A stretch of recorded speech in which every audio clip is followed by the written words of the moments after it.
Chairman, I'd like to reintroduce Mr. Philip Sweeney, who holds a proxy.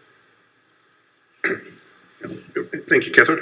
Last year I attended the NAB AGM in December in Melbourne, and NAB suffered a record massive strike against their remuneration report, and that was before NAB lost the chairman and the CEO following the comments of Royal Commissioner Hayne. So I'd be interested in your comments on how the CBA framework compares with that of NAB, and also have you been offering any advice to Mr. Phil Chronican, who's the incoming chair of NAB, about how he might avoid another record strike this year on their remuneration report? Thank you. Thank you, Mr. Sweeney.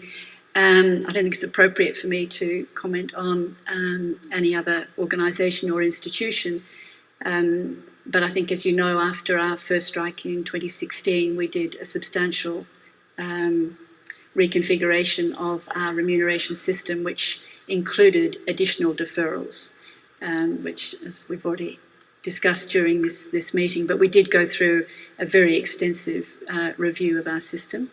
We've retained the long-term variable remuneration and the short-term variable remuneration framework, and put more rigour into the short-term framework.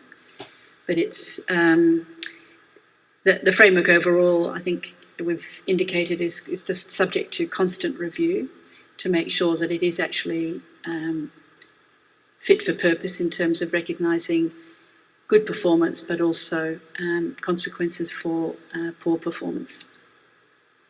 Thank you. And do you think NAB can learn from your experience? I can't comment on another bank.